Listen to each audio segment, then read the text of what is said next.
Big boys. What's up, Biden crime family? Hey. Yeah. Yeah. So, boys, we're back up in this thing. Yep. Ready, waiting, wanting. We're big in Japan now. Apparently, we're big in Japan. Hey, I like it. Record downloads out of the Japanese. We appreciate it. I love your pornography. Just remove the blurs. Yeah, like, I come like on. the tentacles. Just remove the blurs. Not a fan. I don't know. You're not the first person to ever tell me about their tentacle porn like fantasy. I'm not into it. And some of the hentai is pretty good too. Some of it, yeah. It's a slapper, literally. Yeah. It really is. Yeah, that's the sound all the ladies make in the Japanese erotica. I know it sounds too much like little children crying. I don't like that. Yeah, but It kind of freaks me out. Listen, I'm not going to insult their culture. I'm just going to That's true. appreciate No, I it. get it. For cultural purposes, like I'll keep it to myself. But also in the back of my mind, it's like that sounds like a 4-year-old. I don't like it. All right. Okay. So we'll talk more about this in therapy this week. But otherwise, boys, we are here. We are queer, and we are. I believe we have a president. Day 7 of our captivity in the bunker. I've just rationed baked beans and canned tomatoes. Yep. So we're gonna make a lot of chilies, a lot of beef stews. I got some Dinty Moore just in case we really have to hunker down. Okay. Hopefully we don't have to break into our stash of hot brown ingredients. Oh boy, Velveeta, believe it or not, still on a block, still cold, even though it's hot. The hot outside, the Velveeta's cold. Hot box, cold Velveeta. Yep. Well, boys, welcome in Wine Boys Podcast. We are here. wineboyspod@gmail.com. Beat submissions. This has been a lovely string of beats we've been receiving and just continuing to play over and over again. We're getting thin. On the roster. We need some more beats, boys. So go ahead and send them our way. At Wine Boys Pod on Instagram and Twitter. And I'm at the Zach Edward on Instagram and the Twitters. We also have a Facebook fan page, so you can like that. That actually does help. Just one supple spray of jupe. Now it smells like an uncle at a barbecue. Damn right. And also, it is hoodie season. We are mid-November now, so it's going to be some chilly boys up in this bitch. Mm-hmm. Warm your boys with our hoodies. Warm your boys with some hoodies and t-shirts at teespring.com/stores/the Wine Boys. Listen, if you run up on us in public, I will sign your hoodie. Yeah. Might spray it with jupe if I have some on me. Listen, next time, when we get to 100 sweatshirts sold, Gerald and I will sign the sweatshirts and spray it with jupe. Yep. You might even put a complimentary bottle of jupe in your box. We don't know. Haven't decided yet. One day, you're going to get married. Am I correct? Yeah. Okay. I'm going to wear jupe to your wedding. You should. Shit, I will. It's going to be in your care package. Nice. Better be. Why did he give all the groomsmen travel-sized bottles of jupe? Don't worry about it. Don't worry about it. You weren't alive yet. Boys, you can find me at Lord Gerald on the Instagrams and the Twitters. You can find me tonight in the Boys Lounge 3.0 sipping on a French-ass wine, which is going to follow after this beat. Okay, boys? I love you. I love you. Make sweet microphone auditory love in your ear pussies.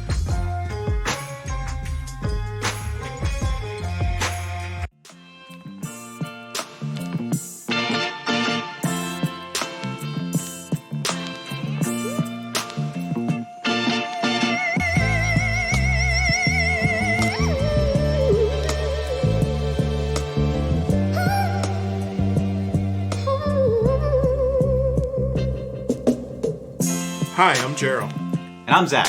And we are the Wine Boys. Boys, I just want to say, Southern rappers with lisps really informed my adolescence. Okay? Pimp C, Andre 3000. Hell, even Baby. He does have a little bit of a lisp, doesn't he? Not so much as rapping, just so much him getting on the track and talking shit. Mm-hmm. Marble floor, chandelier, like just opulence. It's true. They talk about luxury, all right? what they represent, what they meant to me. You know Memphis Bleak from from Rockefeller? Mm-hmm. Yeah, he wasn't from the South, didn't have a lisp. Do you know what Memphis stood for? Like the city? The name? No, actually Memphis and Memphis Bleak is an acronym. For? Making easy money, pimping hoes in style. Yeah. Wow. Powerful. Doesn't that make you just want to recruit kids from the South? Honestly, it makes me want to just give it all up and sell crack. Not going to do that, but I'm just saying. Yeah, so like your adolescence and your comeuppance came through Southern, well, really Houston-based rappers with lisps. In Atlanta. Southern-based rappers. In New York. A lot of mine was like, I really enjoyed like New York rappers, but like who definitely were doing cocaine. Oh yeah. As a means to an end. Yeah. Like that was it. Like anytime a Jim Jones song came on, you were just like, he's doing drugs, mostly cocaine. I want to sell cocaine. Let's do cocaine. That was essentially the progression of how everything went. It's really just a coming of age tale for both of us. Like, so maybe you wanted to slow down, or you wanted to speed up. I wanted to slow down. But I did enjoy like Chopped and Screwed too. So I was I just liked it all. Yeah. Just everything is just like, trippy drugs, speed drugs. I mean, just drugs in general. I think it was DJ Screw, or was it Ron? Fuck. It was one of like the prominent Houston like DJs that made screw tapes. Mm-hmm. I thought it was DJ Screw. He's not the only one. Well, he's not, but he was like the OG.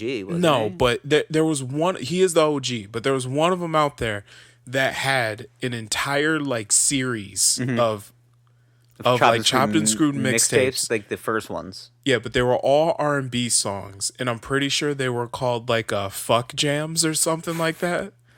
Legendary. Fuck jams with a Z, I'm going to assume. Oh, most likely. Yeah, and he made like 70 volumes of this. Like Fuck jams, volume 69. OG Ron. I'm pretty sure it was OG Ron C. OG Ron. I got to find these now, but they were. Yes, it's Chop Stars. It was OG Ron C. It's called Chop Stars? Or is that just his? That's OG Ron C and the Chop Stars, and he made. That's what it. Fuck Action. I'm dead serious. It's called F Action, but we all know that F was fuck. What a great name for a set of mixtapes. Fuck Action. Yeah, there's like Fuck Action 62. It came out like 2011. What about Fuck Action 69? I mean, I'm sure that was a special edition. I'm sure it was. It was a double CD. Double CD. It was a remastered double disc. Fuck Action 69. Yeah, it came out like 2012. 2-disc box set. Yeah. And basically, he was with a complimentary poster on the inside. Of course, a poster like Foxy Brown. Yeah. Did you have any You had rappers posters like up in your Who bedroom. Didn't? I only had one. Mm-hmm. And it was the album for. I believe it was the album cover for "Word of Mouth" by Ludacris. Okay, that's classic. I mean, I was 13, so I was a child. My favorite one I had was actually the album art for "Till the Casket Drops" by Clips. That was a hard one. It was on a foam board too. I have no idea where that is. Foam boards. I think I gave it to my sister, who took it to college, who then lost it, and I was highly upset. And I was angry because I would honestly, if I had that, I would get it framed. No. That's how I feel about posters nowadays. Like if you set up your like in this, like I'm thinking kind of like the space of the studio instead of like, white tarp that looks like a prison. That's insulation. I mean, yeah, instead of like white tarp that looks like we're a coroner's office. Like I want to do something more along the lines of like, posters. Shit that we like. I want to get those blacklight posters of the ladies with the titties and the afros. Of course, yeah. Beaded curtains. That's what I want. I want to have a Zen den. We need a leather couch. Of course. A Craigslist leather couch. Yeah. Questionable stains on it. It's got like yellow, like shit coming out the sides. Mm-hmm. Yeah. It glows in the black light. Which is weird. Mm-hmm. We're not sure what color that is, but it ain't brown. Nope. And that's what's important. If it's white, it's all right. It's more of a cream. Yeah. It's a cream interior. Oh, it ain't a dream. So anyway, boys, you got the wine pulled up? Yeah, homie. Okay. We've got a wine for you tonight. It's French as fuck. Forgive me already. because you know my French is terrible. And this is Cru de Col de Rune. Terrible. You're trying. Rastu Appellation. Rastu Protégé. It's a vintage 2016. La Domilier. That was good. Oh, thank you. That's exactly how it's pronounced. Min boulil à la petite otage cave de stu. Now you're just making fun of the language. Yeah, pretty much. So anyway, Poo. So it's established in 1925 in the southern Rhone Valley, Cave de Richine. What you doing wearing sweatpants out in public? Yeah. Is the leading winery within the Appellation Rastu, which is a unique terroir of old vines on hillsides. So it's just a bunch of vines on hills. Yep. So this is 70% Grenache, 20% Syrah, and 10% Montever. Yes. Boys. If you'd like some taste, some characteristics, so I think we know what Shiraz or Shiraz is now. It's from the northern part of France, sometimes also found in Australia. Neutral palate, medium acid, medium body. So it's a very straightforward, medium-bodied red. Grenache is a noir. It's mostly found in Spain, but also can be found in parts of the Mediterranean as well. Low acid, very full-bodied. So that basically is the counterpoint to the Shiraz. And the Montverde, which we have not had before, I don't think. I don't think so. This is a grape that actually sits on the vine the longest out of this grape varietal that we have. But it is often I actually like this description of it. A Montverde is known as a late ripening and sun-loving grape that is often considered to be a bit of a diva. Ooh, I love it, little bitch. it's the Mariah Carey of the group. I was gonna say it's the Mariah Carey. It's the Beyonce of this party. It's the Antonio Brown of wine. Yeah. Because it requires a lot of illness. It requires a lot of patience and attention. Mental illness.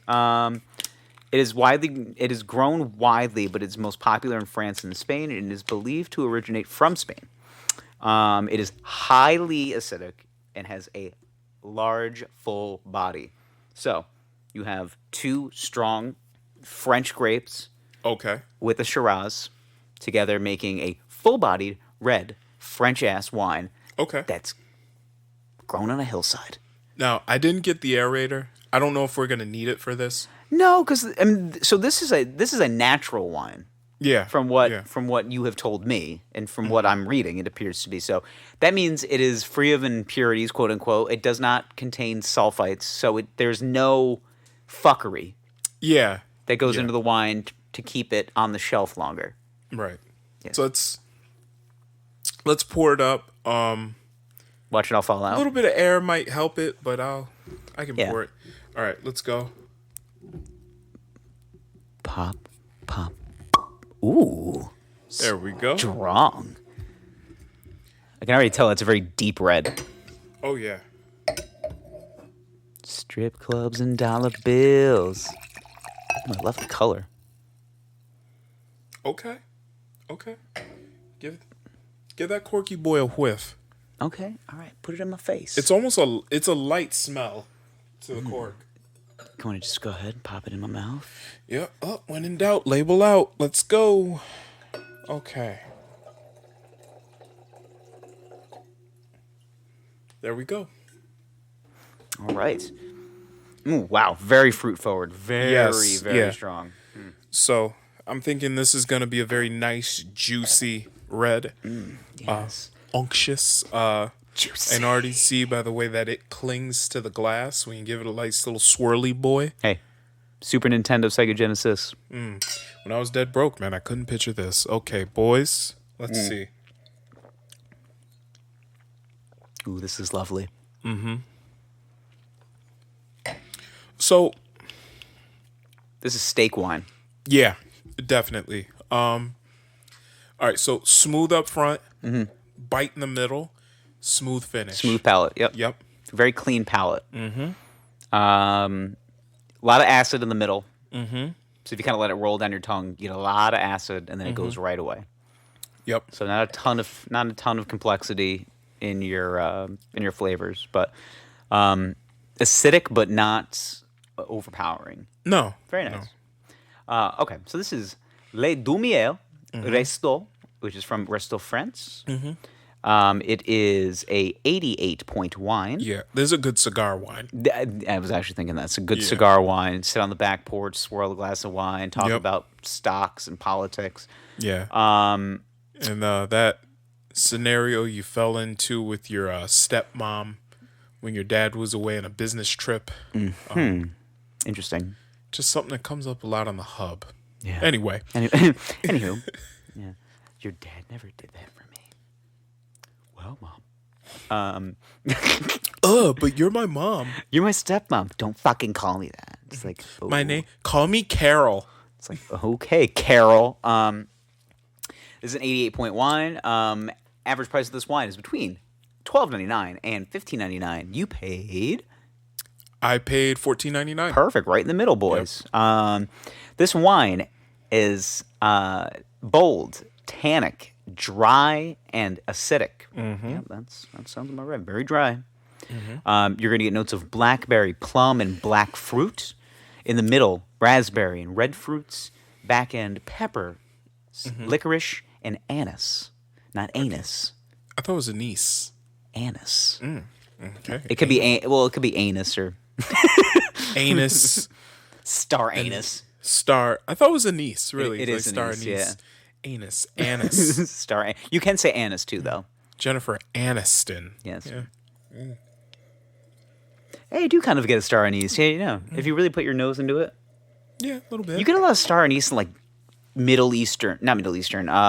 Far Eastern cooking. A lot of really, really strong pepper flavors. Yeah, like pho. Yeah. You get, oh God, I can't wait. I'm Jesus, getting Vietnamese food as soon as possible. Honestly, this is a type of wine though that will knock you the fuck out. Oh, you drink like 2 or 3 glasses of this, and you're going to sleep. Yeah, you're having one of those like deep snoring nights with very vivid dreams. Where you wake up the next morning, you're just like, what the fuck happened last night? It's just like, oh, you drink a bottle of that French red wine. It's like, God damn it, again? And I smoked half a cigar and burnt the carpet again. Yeah, Cheryl? Next thing you know, the wife is telling you need to think about getting a CPAP machine. You were snoring so loud last night that I thought you were gonna die in your sleep, and I'm like, really? I mean, you have a CPAP machine, don't you? Of course. God, it's lovely. I'm an old man. You've known this for a while, and you bring it everywhere with you, right? You have to. Yeah. I bring it. Yeah, I use it. I only know a handful of people that have CPAP machines. And I'm the youngest. You are. Yeah, by far. You got about 20 years on the other folks. Yeah. Which is it's funny, but it's also not funny. Yeah. You have a family history. Yeah, you deal with shit. It is what it is. Hey, listen, do you want to breathe when you sleep? Wear the mask. Exactly. Hey, there is a deep. Wear the fucking mask. There's a deep family history. Everyone has one. It's a rite of passage. It's a rite of passage in your family's lineage. Get a. Hey, by the way. Your fat neck won't let you breathe when you're sleeping. Did you go to the pulmonologist? Of Did course. You get your CPAP machine? Yep. Thanks, Dad. You got fitted for your CPAP? In your household, instead of having a birds and the bees conversation, you have a C in the pep conversation. Yeah. He's like, I was 15 when I got mine. Son, have I ever told you about sleep apnea in our family? Yeah. So you could die in your sleep. Yeah, you could die in your sleep. Boy, howdy. Merry Christmas, Dad. So is Santa gonna bring one for me?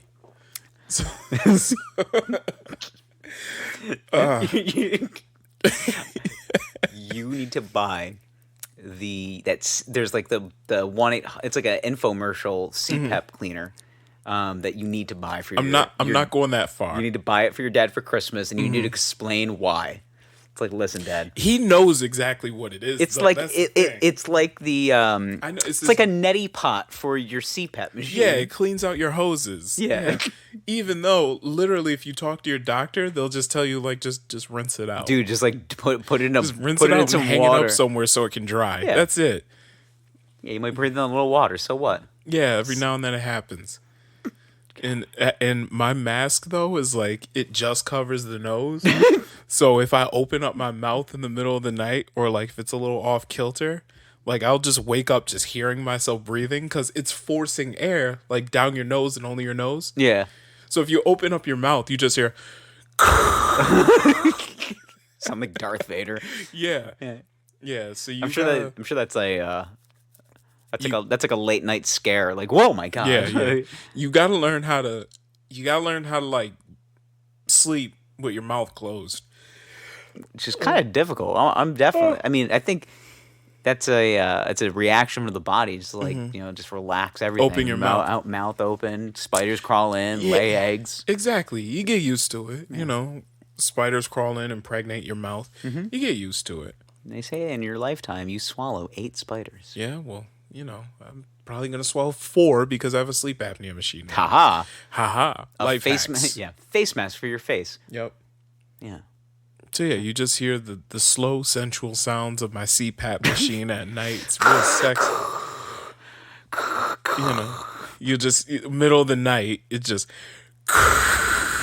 And then my wife will nudge me like, move. And I'll be like, breathe, stupid. And I'll be like, no, breathe. And then to readjust the machine. Fuck. And then like, can't get quite the right seal. So I just taking the thing off and rolling over and going to sleep. Oh, God, I love it. Defeats the purpose. Yes. Yeah, so I'm 53 years old now. What'd you get for Christmas? New CPAP machine? Dude, that's new awesome. Filters, bro. New filters. New filters for what? New filters. CPAP machine. New filters, new nose cushions, got a new head strap, new hose. Shit. Got me a new tank too, bro. Fuck. Bro, I'm ready to go, bro. Ready to go. Fucking ready to go, dude. Going on vacation, new nose cushions, baby. Get at me. Going to Mexico, gonna breathe right. Gonna go snorkeling when I sleep. Oh man. Yeah, you gotta get on that CPAP game, man. I don't need it. You don't need it. I don't think so. Well, you don't really snore.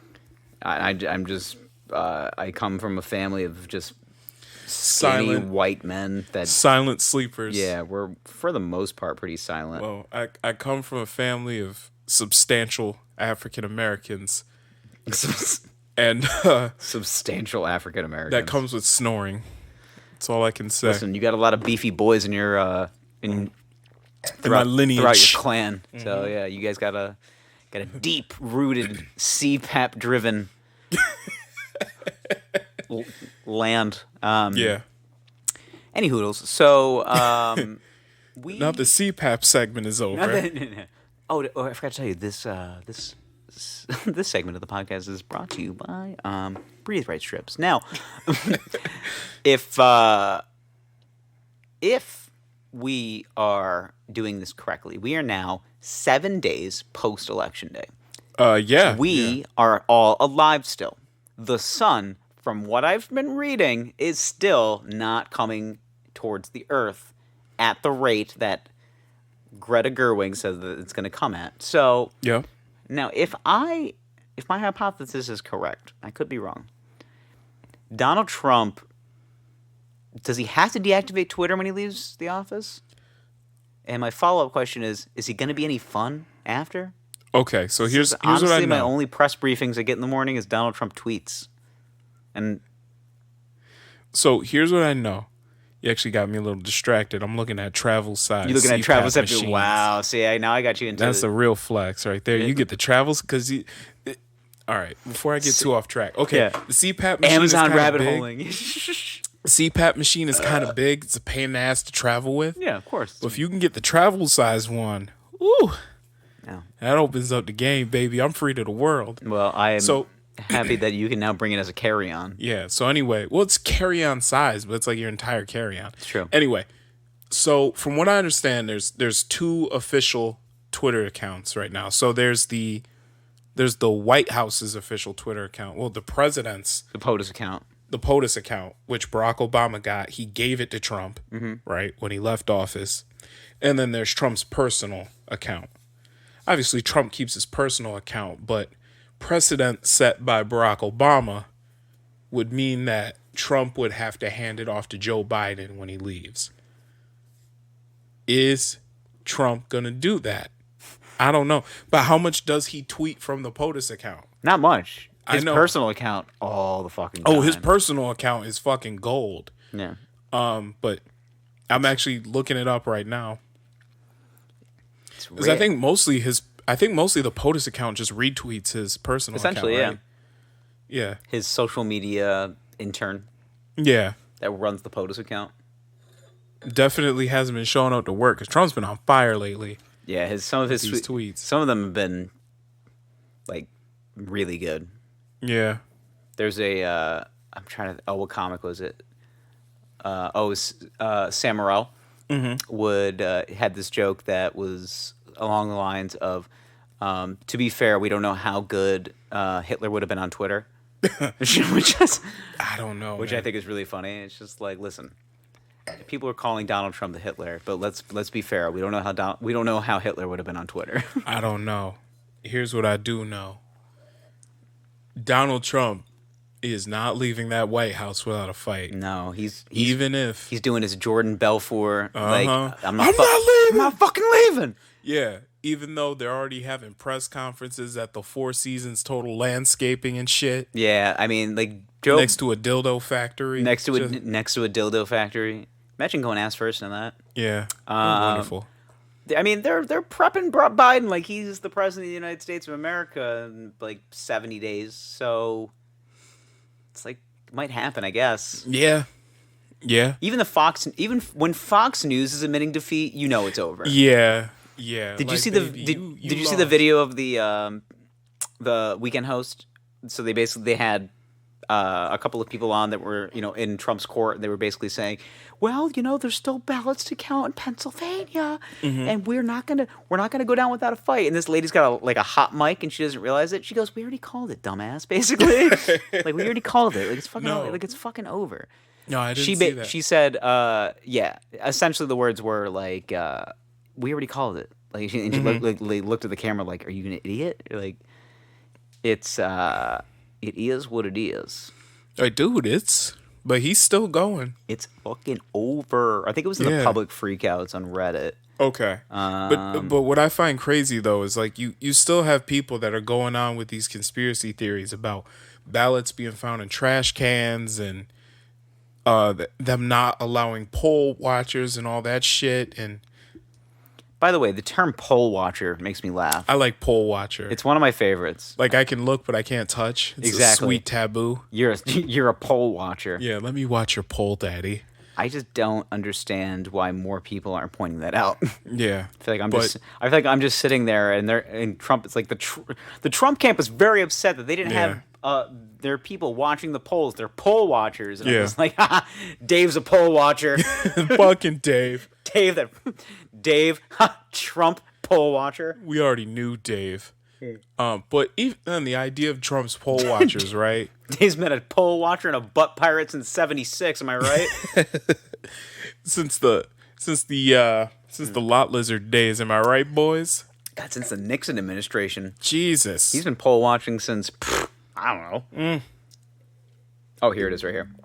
Dave used to poll watch in truck stops. Yeah, here it is. Or even Fox News says that somebody's president doesn't make them president. So I think everybody wants to know that this was done properly and legally. What is happening? Like, Trace, we've called it. And I think we have to look into every one of these concerns. Oh my God. So what is happening, Trace? We've called it. Yeah, she's like, this bitch is just now saying everything that the president says. Yeah. It's like, well, it was funny though, because like, it's true. If you go on the internet and you just kind of just do the search of election day results, you're going to get two sides. You're basically going to get people dancing in the street, ding dong, the witch is dead. Yep. And then you're also going to get the Trump supporters who essentially have the same rhetoric. It's the same argument on both sides of the aisle. It's stop the count in places that he is winning in or was winning in. Well, not both sides, just his side of the aisle. No, I'm saying it's his side of the aisle, but I'm saying like the rhetoric is the same, but for opposite opinions. Okay. So like there's stop the count in states that he looked like he had a lead, and there's count the votes in the states that he had. He didn't have leads in. Yeah. Okay. So now we need to look at the next step. Yeah. Because Joe Biden is going to be the president of the United States. He is the president. He's the president-elect right now. They just got to certify. Yeah. Sleepy Joe is going to be the president of the United States of America. Old Sleepy Joe. He won it. He fucking won it did fair and it. square. He sure did. Now, here's the thing. As a career politician, we're going to go back to politics as they were. So normalcy. Is corruption going to be worse? Because last time I checked, it gets way worse when there's an actual politician in there. No. No. Obama was quiet with Putin. I think Biden's going to Well, okay, but keep in mind, though, Obama was in office for 8 years. Yep. Not one scandal. That we know of. I mean, it's been 4 years since he left office. We'd have heard something. That's by what I'm now. saying. But the scandal. I'm just looking for to live my life in a way that I know scandals are happening, but I don't know that they're happening. Okay. You know what I mean? Like behind closed door scandals, instead of Trump being like, China has got so many diseases, horrible disaster amount of diseases. It's gonna turn into Donald Trump basically says everything that's going on, and Joe Biden's not gonna do that. He's just gonna keep it to the same three bullet points. Joe Biden is stop the gonna virus, build the economy, racial injustice. I think the difference is pound that message for 4 years. It's really good parent versus bad parent. It's going to be a good parent tells you what you need to know, and a mixture of what you need to know and what you want to hear, versus a bad parent, like you see everything, and I think that's going to be the difference. Yeah, we're not going to know the closed door conversations anymore. No. Which is mildly unfortunate because I liked knowing that the Trump and Fauci used to get angry at each other, and I just imagine their conversations was little tiny Fauci against more morbidly obese Donald Trump, and he's just I think we should stop this, and he was like, no, I'm not going to do it. Yeah, and he's just I think we should. And he's just no, and he was like, yes, no, and then just going back and forth. Bad parent tries to lie to you, but the lie is so blatantly obvious that it's a lie. So blatantly lying. Yeah, and that he just keeps up the charade, even though everybody knows at this point. Just come on. So that's what I think the difference is going to be. But yeah, and I'm not saying Joe Biden's going to solve all of our problems here, because he's not. There's going to be a whole bunch of shit that Joe Biden could probably go farther on that he's going to remain in the center on. So is what it is. But at least under Biden, I'm confident he'll get the virus under control. It'll take a while, and people are going to kick and scream about wearing masks because... Pretty weird that all of a sudden we're 1 week post-elect and we have a 90% success rate on a vaccine trial. No, it's not weird. No, is it though? But the timing's pretty weird. No, I don't think so. You sure? Yeah, because I've been reading about it over. coming. As soon as November 4th, COVID's over. I mean, it's still around. I know. It's still here. We've had record cases over the last couple of weeks. I know. The schools might shut down again here. Awesome. Yeah. Can't wait to go back to work. COVID's not over. But even then, that 90% trial, if you've been reading about the vaccine, it's been coming. But even then... excuse me. Even then, let's say they get the full success rate, it's ready. Because right now, it's just trials looking promising. Let's say the vaccine was ready tomorrow. They still got to ship it to everybody all over the country and get enough of it ready. Yeah, Postal Service. We're not defunding them yet. Yeah, but even then, it's going to take a while to get that shit. In time. The real question is, are we defunding the police? Really? Do we need law and order? Do we need the police, really? I say defund them. I say, defund them in a functional way. Well, I'm not saying get rid of police. I'm just saying... Yeah, well, don't you know what defund means? Defund. Takes away their money. Some of it. Not all of it. A lot of it. Yeah. Defund. Defund. Lose listeners. Defund. So I think I'm always for a society where we put mental health in its own category. Yeah. Absolutely. Where it could be where it's a thing that's an actual problem. Yeah. Where maybe if we just stop putting all of our money towards stopping the drugs and like the guns that are coursing through the veins of our communities, we just like look at that person and it's just like maybe he doesn't have it all together. Yeah. Maybe we should figure that out, and then maybe he'll stop shooting heroin in the middle of the street. Well, we already know, like, and this is just truth. Majority of police calls are to deal with someone that's suffering from either a mental health issue or a substance abuse issue. Which kind of coincide sometimes. Yeah. Because so they do sometimes. There's no proper training for dealing with a mentally ill person if you don't have the proper guidance. Like if you don't know that the diagnosis, you don't know the medications. Like you're not a doctor, right? You can't play police officer and doctor. No. You need. So I really think that certain 911 calls you could have maybe not a cop with a gun on him show up, because all cops are really trained to do is just like beat people up and take people to jail. So maybe instead of sending a cop to respond to that, maybe send some sort of trained social worker to handle the situation. So they essentially de-escalate. Yeah, so they just go on the call. Yeah, send a social worker. They send them in first. Send them in first. Just like, hey man, you want to talk about it? Because even then, everybody always talks about, well, what about a situation where the cop got stabbed? And I'm like, okay. Most of the time, the cop ramped it up anyway because he's not trained to deal with them. He's trained to take control of the situation. He's trained to serve and protect. Yes, and oftentimes keyword being protect. Yeah, and oftentimes you throw a cop in there, he's just going to make it worse. Yeah, so because he doesn't speak in low voice. No, he speaks in angry rah-rah voice. No, it's literally like, drop the fucking knife, shut the fuck up. Yeah, it's a fanning of the flame. Like I used to watch Live PD a lot. Yeah. And my first inclination, before it got canceled, it needed to get canceled. I saw some shit on that show that I was like, God damn, they're just letting this fucking happen.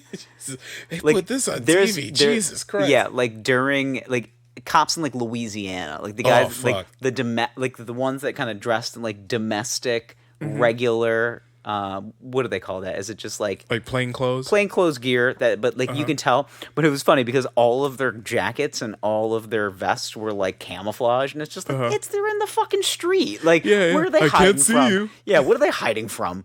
Like, but there was like this one camouflaged in your Silverado. Yeah, but like they would be so aggressive with like routine traffic stops. Yeah. There's like, hey man, what are you up to tonight? What are you up to tonight? And he's just like, I'm just going to the fucking gas station to get some gas. And he's just like, really? Okay. What's up with your eyes are kind of wide. He's just like, yeah, I'm pretty scared right now. Like you're pointing a gun at me, sir. And I haven't done anything. My hands are on the steering wheel. Yeah, he just puts a gun in your face. License and registration. License and registration. It's just like, really, we're doing this on a routine. Shoot you! It's like it is a routine traffic stop. Yeah, but shit like that. But then there was always the ones that it was a long chase, like a long chase of like a crackhead, and they were just like finally got him.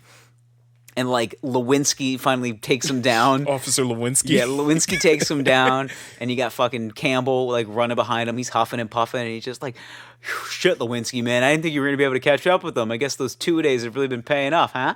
And he's just like catching his breath. Now, mind you, the athleticism of the cameraman is it is seldomly spoken about on any of those shows. Especially when I was watching Cops back in the day. I go, God. No, fuck the gear police. They have to carry. I know, this is 40 pounds worth of gear. Yeah. Fuck the police. The real heroes is the guy following him. Yeah. Just like high-speed chase. And it's just like, how the fuck is he following him with all that weight? Especially like a 90s episode of Cops, like you were saying. They were using cameras VHS tapes. Yeah. Jesus Christ. Those weighed like 10 pounds. Cables fucking everywhere. Got a boom mic operator. Yeah. Running with his arms up. Yeah. Just... Looking like a 90s dance video. Just, That's how he's running. Yeah. Seals playing in the background. Jesus, he just ran a 4.6, arms above his head. Speaking of 4.6, great transition, because we were talking about football recruiting a little bit beforehand. Yes. And like we both just kind of like came to the realization, we're like, holy shit, Deion Sanders is a head football coach in college right now. Yes, he is. And like it's so unbeknownst to us because of the whole COVID situation. But we were thinking about it from like the perspective of like 5-star Southern recruit, that is not he's not he doesn't have a designated position. He's just athlete.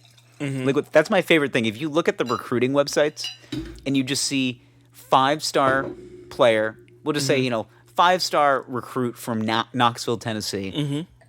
5-star, doesn't have the acronyms QB, wide receiver, running back. It just says ATH for athlete. Athlete. Now, trick question. Probably not a trick question.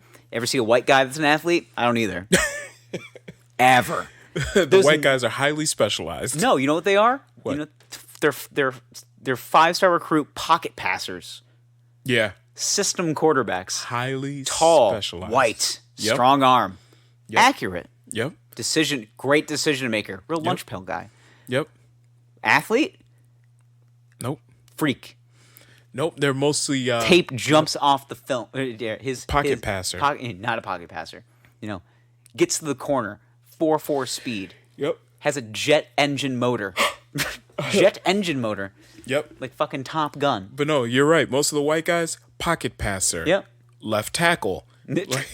Tight end. Wow, 5-star recruit, Billy. Oh, well, yeah, he's 6'8", 310 from Indiana. Of course he's a 5-star recruit. Look at the size of this kid. Dude, he literally can... He actually also, believe it or not, 5-star recruit also won a pig calling competition as well. Yeah. Does he have a CPAP machine? He sure does. He's got a long family history. A long family family history. He has a 22-inch neck. Just Jesus.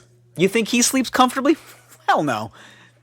That guy, if he is not dying in his sleep at least half the time, he ain't doing it right. So, but I just like to imagine, Sanders.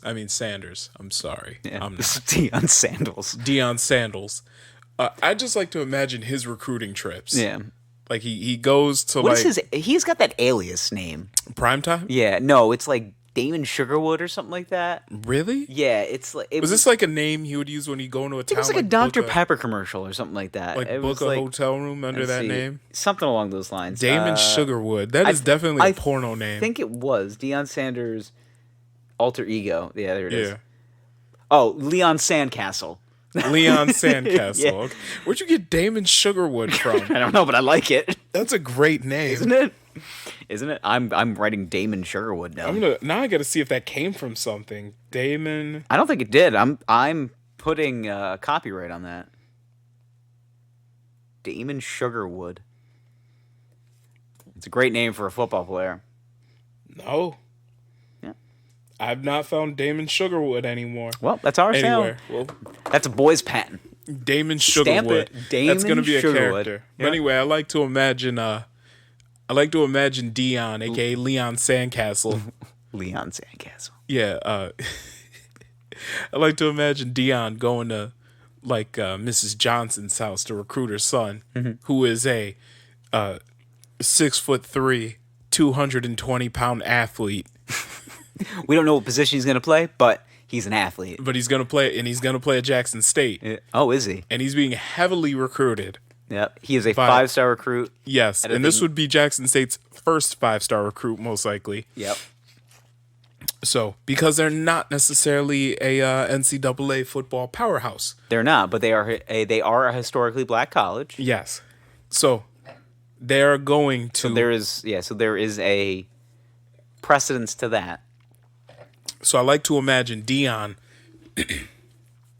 is going to a recruiting trip to a young man's house. He is from Brandon, Mississippi, right outside of Jackson. I was gonna say it's a really good, spot on city, for the in proximity to Jackson. I only know this because I've been to Mississippi. I was before. gonna say the fact that you know small city names is kind of a giveaway that you've traveled through Mississippi before. Yes, I've traveled through Mississippi before. So Brandon to Jackson is I believe it's about a 20-minute drive. Perfect. Oh, I'm sorry, is a 16-minute drive. Okay, so anyway, so perfect. Yeah. Yeah. So, I don't know. He goes to the what high school? Brandon, Mississippi high school. They got like a prep school or like a prep institution around there that's known for its athletics.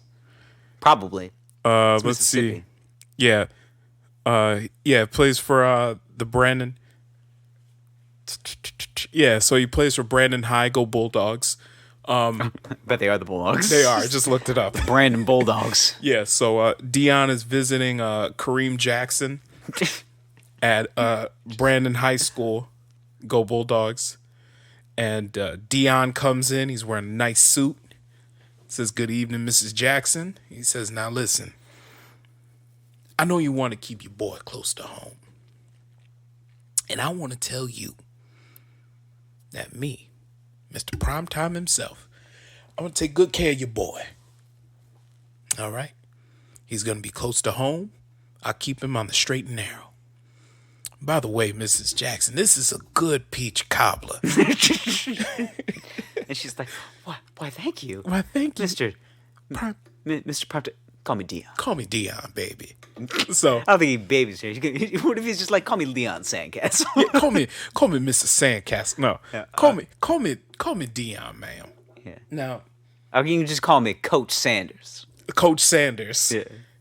You can call me whatever you want. Just don't call me late for this peach cobbler. You can call me whatever you want, but just tell me that I can get another slice of that pie. Whew. So this cobbler is divine. Oh man, Dion would be incredible on a recruiting trip. Oh God. Turns on the Trine. Fucking puts on the charm. Really, really sets into that plastic couch. Like You think the couch is covered in plastic? Oh yeah. That Brandon, Mississippi couch is covered in plastic? Yeah. Well, maybe the humidity is probably going to really, really fuck that up. I would say it's plastic. hot, of course. It's just, it's kind of, it's cloth. It's just Okay. but it's got floral on it somewhere. It's some type of paisley. It's got Definitely a floral couch. yeah. There's some shit going on In Brandon, Mississippi. Go Bulldogs. Go Bulldogs. They're eating peach cobbler. Dion's heavily recruiting her son, and he's just sitting there while he's obviously flirting with his mom. Oh my God. And he's just like, I don't know anything about Jackson State. I got a hard commit to Ole Miss. What am I supposed to do about that? You can go down there and play with the white folks. I knew it was going to come down to that. You got to ask yourself, do you want to play with the white folks? Now listen, or you want to boy, play with the kin folks? Now, boy, listen. I've been all over the world. And ain't no secret. Mississippi ain't too friendly to us. We got to stick together here. You mean athletes? I mean, us black folk. Oh. We got to stick together here. Okay. Oh. Now, you got a choice. You can come play for Jackson State, and you can be part of the beginning of a historic winning tradition. Or you can go to Ole Miss and see how they gonna treat your black ass. Now let me know. Okay? You read history books, right? You read the history books, right? Yeah. You know what happened, because I can tell you, at Jackson State, you're gonna get a wonderful education. And you're gonna be in on the ground floor of a soon-to-be winning tradition. Yes, basically like lay the foundation. Now like, we are bad. No, right now we are not very good. But with you, we could be better. we could go from a... We could be a 5-7 football team. With you, could be 7-5. That's essentially what he's saying. With you, we could go from 4-6 to 6-4. 5-5. But anyway, we could go to a bowl game. We can go to the Pinstripe Bowl. You ever been to New York City? You ever been to New York City, son? We can go to the... Old country boy like you ain't never been to New York City. Yeah, we can go to the... I've been. Yeah, we can go to the Bush's Baked Bean Bowl, and where they serve you a can of Bush's Baked Beans for dinner every single night. You're going to be gassy, but you're going to be full. We'll feed you. We'll feed you. Nothing as good as your mother's good peach cobbler. My goodness, can I get another slice of that get you cobbler? another? Listen, I'm telling you, Prime is not what he used to be. But I will take another slice of that peach cobbler. That's what I call my gut now. I call this prime time. I'm always ready for dinner. It may be another glass of warm, whole milk. Oh, God. It's the last time you had a glass of hot milk. Oh, God.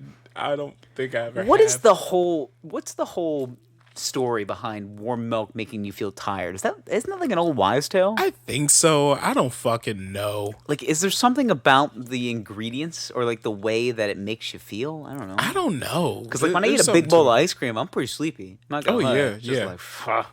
After dinner, I am out. Yeah. Well, I know the reason like whole milk is really like baby food. Essentially, Really? yeah. Like I give my kid whole milk. You gotta make the bones big and strong. Yeah. And she gets all like sleepy after she drinks a bunch of whole milk, little milk drunk.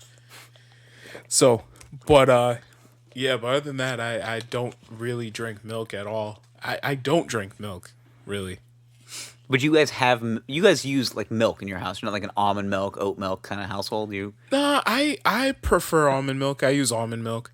I do too. You gotta be careful with the almond milk though, because you use like the unsweetened. Yeah. I make sure I get the unflavored, unsweetened almond milk. Yeah. Like, you don't fuck with like the vanilla flavored or the No, chocolate because flavored. there's so much sugar in that Yeah, shit. and you gotta make sure you get the unsweetened, original flavored, which just tastes like almonds. Pressed almond juice. Yeah, That's all it is. that's really what it is. And with white coloring. Yeah. Well, really, it's just the almonds give it a chalky color. Chalky. Yeah. Got fucking chalky Honestly, almond milk. Honestly, I make protein shakes. Do you? And I can tell you've been looking pretty beefy. Yeah, I just mix it with almond milk. Really, it's just a way to control the calories around lunchtime, you know? Yeah. Keeps me full enough till dinner. Not really full, but... You know what I find funny is like when people come out of the woodwork and they're just like, I drink almond milk, I'm healthy. And I was just like, I put almond milk on Lucky Charms. Yeah, it's not necessarily healthy. You got to make sure... Because there's also a lot of people like... lactose thing, yeah. Yeah, but there's also a lot of people that are... Well, I just don't want milk because I get really gassy. Same. So instead I'll use almond milk, but I'm like, all right, it's only 30 calories per serving. But I just got to make sure I'm not getting the bullshit with all the sugar and all that shit in it. 'Cause otherwise you're drinking a fucking milkshake. Essentially, yes. Yeah. But So. any hoodles. I think that we have done enough with Sir Prime. With Sir Prime. Prime time. I was thinking about this the other day. Leon Sandcastle. Damon Sugarwood, which is... What is that from? I don't know. I think maybe you just made it up. I don't know. I think I did, because when this brain starts thinking, man, it puts out some good shit. I think there will be a skit down the road. I just imagine Damon Sugarwood plays in the ABA. So he's gonna have aggressively short shorts, and he's gonna have an afro, of course. Damon Sugarwood, Of course. big afro, tight shorts, high top Converses, and he's gonna walk in. He's gonna have a pick. Okay. He's doing the hairs. He's walking in the arena. He's 20 minutes late. The game starts in 5 minutes. He's picking his hair still. It's just like, Damon, you are the leading scorer of the newly formed San Antonio Spurs. And if you do not get yourself together, we're going to lose this game tonight against the Syracuse Senators or whatever the fuck Nationals. they were. Nationals. Whatever they were back in the day. And it's just like, baby, I got this. He's picking his hair. Goes out, he drops 30 points. It's just like, interview. Hey, Damon Sugarwood, what a great game you had tonight. You had 27 or 34 points, 14 rebounds, and 3 assists. How did you read the defense? Is like, man, when Damon shoots, Damon makes, baby. And then it he is. gets in his Cadillac. Gets in his low ride Cadillac. He goes down to the whatever, disco club in San Antonio is. He puts on a song, maybe a little Saturday Night Fever action. He's wearing something sequin, walks in the room, and they're just like, that's Damon Sugarwood, baby. In San Antonio. Yeah, and he is just dapping everybody up, and he has a horrible drinking problem. Of course. Fucks a bottle waitress. Does coke. I mean, it's the 70s.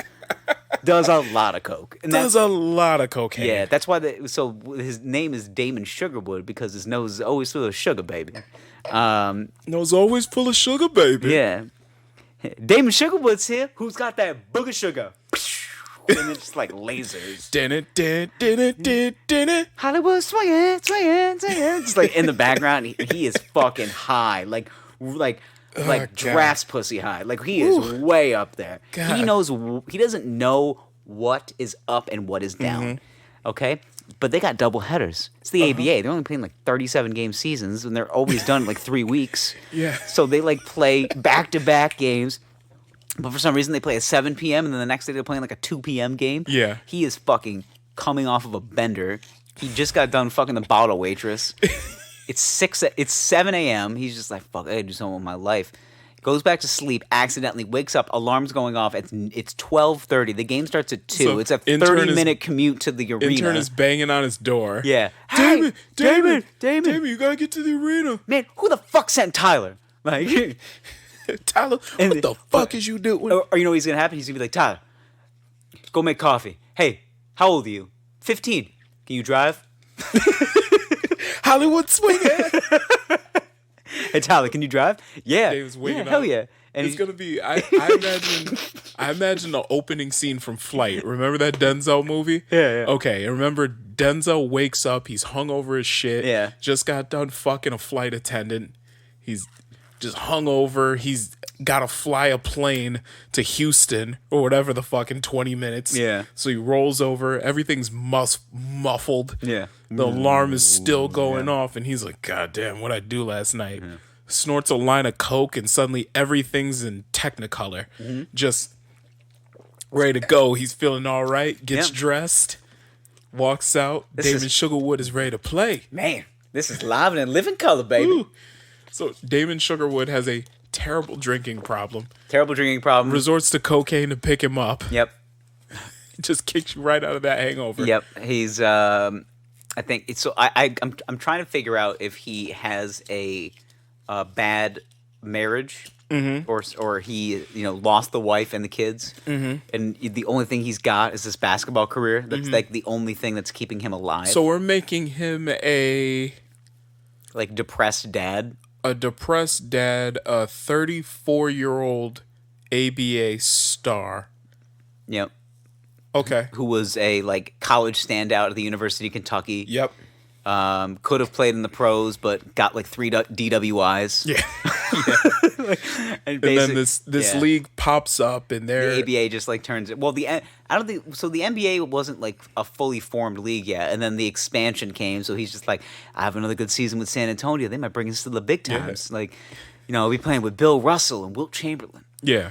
And there's pictures of a clean cut young Damon Sugarwood, has the shorter hair, has a part, and he's smiling next to his head coach. And then now, here we go, fast forward about 15 years later. And he's just, down in whiskey. Yeah. And he's just Dame, you realize you got a game in 30 minutes, right? He goes, yeah, I'm stretching. just ripping back. Clean cut 19-year-old now. He's 34 years old. And his version of stretching is ripping back 4 shots of Jack Daniels before he has to get to the arena. Yeah. He's just calms my nerves before the game. While the intern Tyler drives him, he's 15. Yeah. The 15-year-old intern Tyler. They interviewed Tyler for the 30 for 30. So Tyler was in this. What's is in the Damon Sugarwood 30 for 30 is going to be called? Is this going to be called Sugar? Wood. What if I told you there was a man who once? What if I told you there was a man set for greatness, but was his own worst enemy? Just imagine pictures of David Sugarwood from the 70s. You have to go to his old high school coach. That's always how you start those documentaries. Just Damon? Whew. Let me tell you something about Damon Sugarwood. The best high school basketball player I've ever seen. Yeah. He used to do this thing. It was called a crossover. Mm-hmm. It was new to the times. Nowadays, that's his old hat, baby. But listen, if you're doing a crossover now, thank Damon. Thank Damon Sugarwood because he perfected it. Listen, he took the rocker step to an extreme, okay? And passing, he could do it all. Bounce pass, chest pass, no look pass. He created that. Behind the back pass. Pass, Above the head pass. Oh my God. Through the legs pass. Finger roll. That was George Gervin, but still, Damon made it look good as well. Damon, well, I mean, I'm just thinking of maneuvers that were popular during that era of basketball. Well, the 3-point field goal wasn't even a thing yet. Was it? I think it. I think the ABA like installed the rule. I think yeah. the ABA was the first to adopt it. They installed the 24-second shot clock. They did, yeah. So thank God. The ABA actually brought. I think the ABA brought the 24-second shot clock real and the fucking 3-point rules. line. Thank God. Just like, hey, how do we make this game less stagnant and white? Yeah. Let's make it faster. Also, wasn't the ABA the first league that actually allowed you to dunk? I believe it was. I think so, yeah. Can you imagine how boring basketball was in the back in the day? Just the like ABA brought the sauce to the league. It did. It made it more fun. That's what I'm saying. It brought literally. It brought like this swag to basketball. Yeah, it did. Like, could you imagine like Steph Curry just being like, "I'm gonna dunk." Oh shit! Like I can't. Oh, Steph Curry can't really. He can. Yeah. Has he ever dunked in a game? Yeah, he can dunk. I mean, he can. Bad example. But like, imagine LeBron. Russell Westbrook. Okay. He is. We know. You know when Russ gets the edge or when he gets the corner, he's dunking. Oh yeah. So imagine him just being like going up and he's just like about to tomahawk it home and he's just like layup. Like he's going for the big, just angry, just like visceral tomahawk, and he's just like, I'm gonna make this rim my bitch and layup. Yep. I'm sorry, but just roll. to go from like he just cocks it back and he's about to dunk the fuck out of this ball and then whoop. Yeah, just delicate layup. No, I want an aggressive finish. Yeah, so I want to worry about this man might break the rim. Yeah, I want glass to shatter potentially. By the way, when's the last time you've seen someone shatter a backboard? Not since Shaq, I don't think. Yeah, I think Shaq was like the last. Shaq did it a lot. He did. He did it fairly often. I think he did it like 3 times in his career. Mm-hmm. Mind you, nobody's built like Shaq anymore. The man was also 7'14" and weighed 382 pounds. Yeah, mind you, all that 300 plus pounds of mass was mostly muscle. He was a big. Oh yeah, he was a big boy. He was beefy. A big man. I remember when they did Shaquille O'Neal's crib on MTV Cribs, and when I saw that he had a satin sheet that was just a Superman logo, and I was like, this guy fucks. No, the bed. The bed was like 9. The bed was huge. The bed was like 15 feet wide. Yeah, he had a custom bed, and yeah, it was like 15 feet wide. Big, yeah. And it was. He's just like, look, I can lay in the middle of it, and look, I'm spinning like a dreidel. Big enough for his wife to give him the cold shoulder. Yeah. Because they did get divorced, but she can't do that in a normal size king bed with a man the size of Shaq. That's not even a cold shoulder. That's a cold mountain. Well, even that, like you're so far away from here. There are many different size beds. You ever seen the Alaskan King? How big that thing is? Just imagine getting fucked by Shaq. Oh my god. Oh woof. How big is Shaq's peener? It's got to be big. You think he's got a piece on him? Oh my, if it's small, even if it's like relatively regular size, it's still big for his like height and weight. Yeah, but I just imagine like if Shaq had like an average like 5 3/4 inch aroused penis, like how much of a disappointment would that be? I mean, guess it just depends on the type of person that you are. Well, how tall is Shaq? Like 7'1", 7'2"? I think he's 7'2". Okay, so you're 7 feet 2 inches tall, 350 pounds at least, and you have a 5 3/4 inch penis aroused. Like it's kind of a letdown. It for is. Sure. You wear a size 34 sneaker. 34. You have an 8 3/4 inch fitted hat. Jesus. And just hands the size of this wine bottle. That's crazy. Average penis. I don't see it. I don't see it. You got to have a piece on you. But even then, he might have like a decent sized piece on him, like above average, but because it's only slightly above average, it looks small because it's on a big backdrop. It's like a deer in a mountain range. Yeah. Yeah. Or even like watching like seeing a moose on TV in like the background, but until you see that moose in your person, you're like, holy shit, it's a big fucking moose. You're just like, that moose ain't that big, and you're just like, whoa, that's a big fucking moose. It's a big fucking moose. But a moose just like standing in the wild, you're like, yeah, it's a moose. It's a moose. And then you get up close and personal, and you realize, oh shit, this moose is like 7 feet tall, standing on all fours. Like, what am I gonna do? I have no defenses against this moose. That might be what it's like to see Shaq's penis.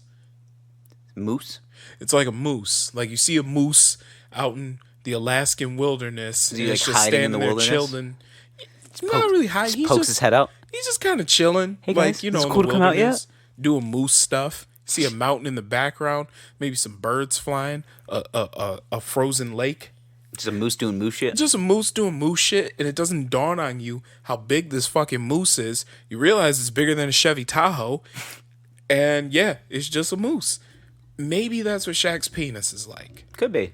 So in I'm reality, envisioning it like a like a Yukon, just like kind of yeah, pops out of nowhere. It's just like, look at the size of that truck. yeah, it's like a big, like it's a. Like it's like a Chevy Tahoe. It's not the biggest thing on the world, but it definitely commands respect. Like it's a motor trend truck of the year. Yeah. Like it's not like a, it's not a fucking like lifted F-250. No. It's not obnoxious. That's compensating. Yeah. It's not obnoxious. It's not some huge brodozer. No. It's a good sized truck. No, it's a and big truck that is sustainable and can also be used to tow. It can be used to tow, but it can also be used to stow the family as well. Exactly. It's a good sized truck. It's a family hauler. It's used to get the job done. You got some big shit you need to throw it in the back. You can fit it. Yeah. But it's definitely more than big enough to get the job done. Sure. But it's sitting in a crowd of like lifted F-250 brodozers with like the straight pipes on them rolling coal and shit. Not everybody's penis is going to roll coal. Not everybody's got like a dread dick. But, That thing's got an elbow. Yeah, or like a fucking Mandingo, a Shane Diesel dick. Not everybody's got one of those.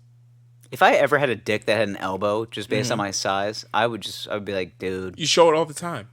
I wouldn't have any choice. Like I had some friends that had some fucking pieces on them, and they love showing their dicks off. Oh yeah, because they were just like, whoa, look at this thing, and they know they had big dicks. Yeah, and I just had to be told a couple of times, like, you got a nice piece, and I'm just like, thanks, man. Thanks, bro. Yeah, I'm saying that to a girl. Like, I just go, hey, thanks, man.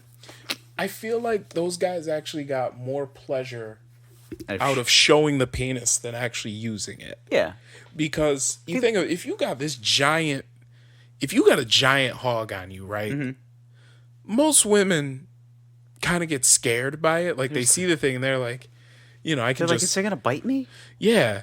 And they're worried, like, is he gonna collapse my cervix? Like, what's gonna happen? Am I ever gonna be able to have children? Yeah, like he gave me a fucking bladder infection. And what am I gonna do? I don't want that thing. I think he hit my intestines. Yeah, it made my kidney shift. Yeah. Got internal damage from this thing. He accidentally put it in my butt, and now I can't shit ever again. It bruised my liver. So, I'm shitting pancakes now. Oh man. I had a buddy of mine who just he had a hell of a piece on him, and he was very happy to show it off. Okay. I remember one night in particular, there was a lot of drugs being used. We were in college. This is a very funny story, but it's also like it just shows the power of drugs, like and why you should really be careful and maybe dose yourself correctly. So it was ecstasy.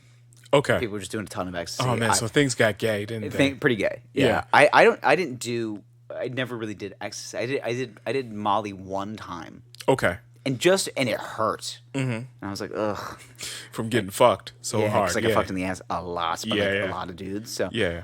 It was just a cock train, just fucking like chugga chew, just spit roasting you. Yeah. Yeah. Basically, the Lincoln Tunnel was my asshole. Yeah. Who's the piggy? Who's the piggy? Yeah. Yeah. Human centipede me. So I was just like every inch of me. I did it one time, but like this night I was just typical night, drinking, smoking a little weed, just kind of. I was in that. You have those nights where you just want to smoke weed and observe. Like that was the night for me. That's like that's still to this day one of my favorite things to do is to just smoke weed and just look around. It's fun. Do it in public and just kind of fucking figure shit out. Yeah. It's like, okay, so that person's arguing with their wife, and like that guy is coming out to his parents, like stuff like that's happening.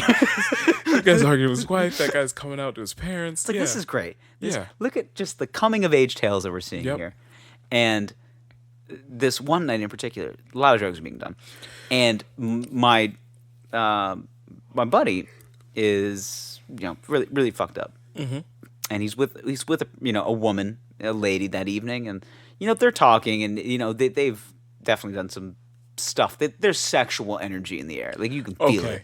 Little fuck action. Going on.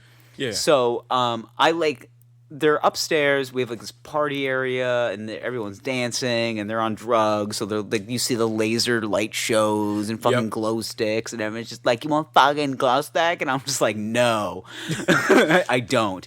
I want to observe from afar everything that's going on." So I sat up on the couch and I just looked around. I was stoned. I was like kind of looking around, and I was like, "This is gay." I was like, "This is really gay. I don't like this."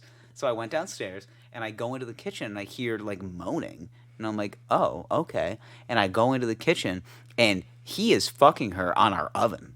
And I am looking at her, and he is like going to town, and he is like, you can tell there's not a lot going behind the eyes. And all I'm looking at him, and we make eye contact, and he looks at me, and he's just like, "What's up, dude?" I was like, "I kind of want to make eggs." I was hungry.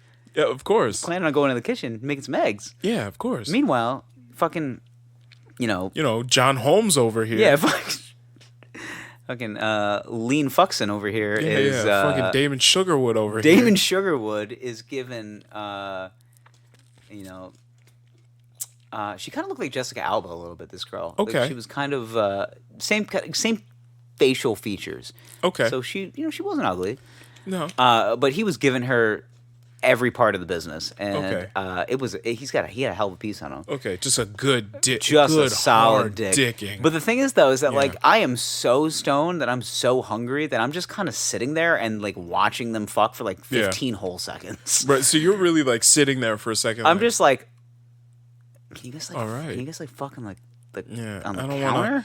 I don't want to fuck up the groove. Yeah, but I want some eggs. Yeah, like hey man, I don't mean to fuck up like. Mm-hmm. I don't want to fuck up the stroke, and I can tell you're definitely in the zone right now, and you're like, and you're like high on ecstasy, so everything feels good right now. Yeah, like I could probably like rub my hand on his back, and he'd be like, "Oh my god, fuck me," and I'd be like, "I don't want to." Yeah, I'm just like, dude, just do me a favor, just like push off to the side. I just need salt and pepper and eggs. That's all I need. Yeah, I gotta grab a pan. Not in that corner. That's where the pans are. Yeah. But it was just that situation made me think about just drugs way differently, because I was just like, I am watching another man have sex with with a woman, and I'm not phased.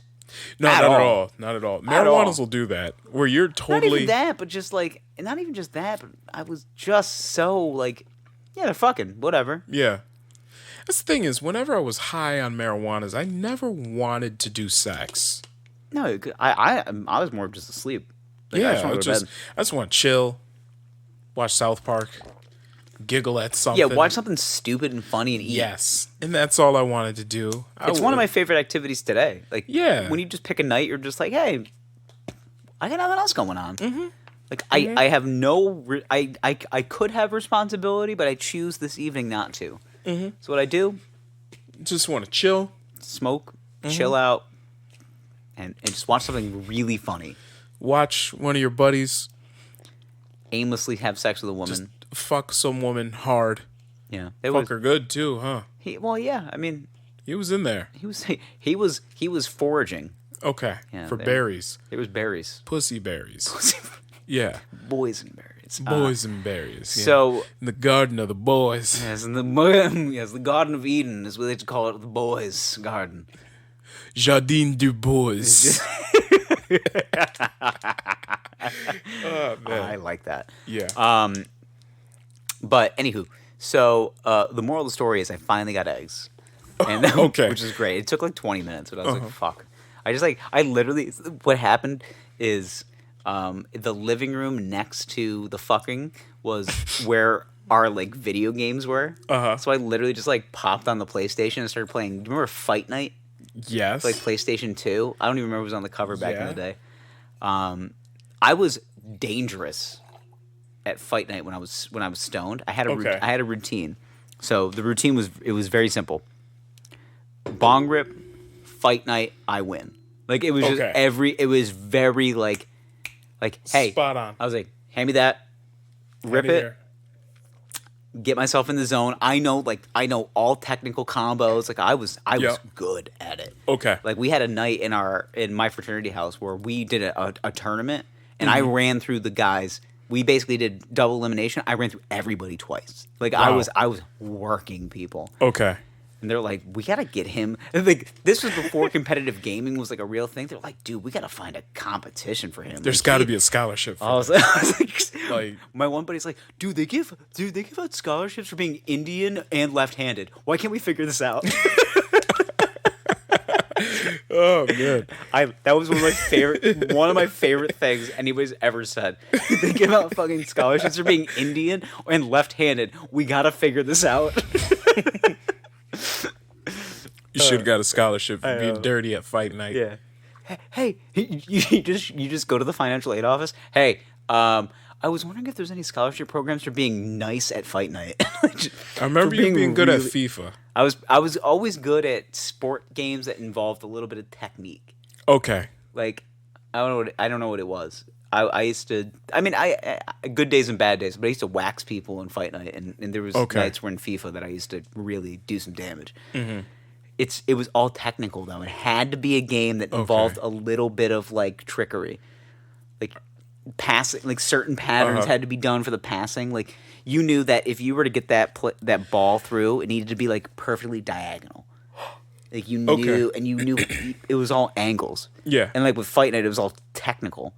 Okay. It's all technique. Okay. Like if this guy's gonna go and if he's gonna work the body, obviously his head's gonna be wide open. So basically, he just goes in for the punch to the body. You're just like left hook and night. Like it's just simple technique. They need to bring Fight Night back. They need to bring Fight Night back. Boxing has fallen out of such. I mean. The sweet science has fallen out of such grace in society because everybody just kept saying, "Oh, boxing's so violent, and people are getting killed, and unforgivable damages are being done to people's brains and so on." Well, what do you call MMA? MMA is technically safer because there's less trauma when it comes to like headshots and stuff. Because usually after they knock somebody out, that's it. In boxing, you knock somebody out and they get up, you're gonna fucking hit them again. Okay. There's less. You're right. Once someone's like down and it's clear they're in down, UFC, there's no it's 10... over. Yeah. In boxing, like if somebody meets the 10 count, the ref is like, "You good?" And he's like, "He's not with us," and he's just like, "Go ahead and pop him in the head 6 more times." Yeah. So he can really get Parkinson's. Like, yeah. But also, UFC they allow head kicks. They do, but one is enough. Somebody can go night with just one kick. Yeah. I mean, did you watch the Habib and Gaethje fight a couple weeks ago? Or no, I didn't see it. Did you watch any of the highlights? I didn't see it. Justin Gaethje got put to sleep. Mm-hmm. He got put to sleep for like 10 full seconds though before the ref came in. Like he is not with us. Yeah. And there's oxygen leaving his brain. As we're watching him, I'm like, yo, that ref's got to get in because my dude is not awake right now. We're going to watch this man die. Yeah. He's going to forget his childhood memories if they don't intervene right now. Oh my God. His 10th birthday party is about to leave. Yeah. Hey, do I have a bouncy castle at my 9th birthday? Yeah. Justin, you don't remember that? No. Terrifying. Justin, your father left when you were 7. I know that part. What about the bouncy castle? Yeah, that fight was like scary because it's not funny. When you see a man's toes curling, it's been a bad day. Yeah, because he goes from like I'm standing, I'm not standing. It's just like his toes is curling. Once his legs kind of bow in, he bows in and he goes to sleep, and I'm like, hello, can somebody maybe let go of that chokehold because my dude's asleep. Yep. Or when someone gets like punched like really hard for a knockout, you see that one stanky leg, and they just fall. Did you watch the? Oh God, this is a great. You go on the tube real quick and search. When Jorge Masvidal like busting on his, Jorge Masvidal, yeah, big shit talking, the baddest motherfucker in the world, yeah. His coming out, it wasn't like a coming out party, but he had this 5-second knockout of Ben Askren. Now I don't know if you've ever seen the knockout. But don't know he if I ever essentially have, just but- runs across the ring and flying knee, and Ben Askren is out like fast. Really? It was one of the fastest knockouts in UFC history. But Askren was a big favorite because he came in to the UFC as like this. He does this thing called funk style wrestling. It's basically like this really like you elongate the body so you can basically shoot to the lower half. Okay. More frequency, and you can actually. It's basically a tactic to just tire out somebody. Yeah. Let's see if we can find this. Okay, let's And see. it is fast. I think. Do they call it the fastest knockout in UFC history? It is the fastest knockout in UFC history. Okay. Let's see. This fight is not 11 minutes. So No. I'd say. Well, this probably has like them walking in. Yeah. Go to the yeah. Just go to the end. Okay, let's see. Just go to the Here's part they where start you fighting. Yeah. Okay, go like 5 minutes right there. Okay. Oh wait, it's already over. It's already over. All right. Okay. Okay. It's go back to like 5. Scroll down a little bit. Right. No, back. No. Oh, too far. Right here. Okay. Okay, let's see. This is okay. Now we're watching this. Okay, you've never seen this. Okay. I've never seen this. Now I went to the bathroom. I came out of the bathroom. This is what I saw. Okay. Jesus. It's over. It's already over. Fight's over. 4 Jeez. seconds. So he runs, leaps over this man's head, And knees with a him knee in the chin. goddamn face. Okay, I'm watching again. yeah. Here's just a Here we knee. go. Ready? Let's see. He's gonna run. Bam. He did. Yeah. Jesus. Now see how fast that ref gets in? Yeah. Look at feet are.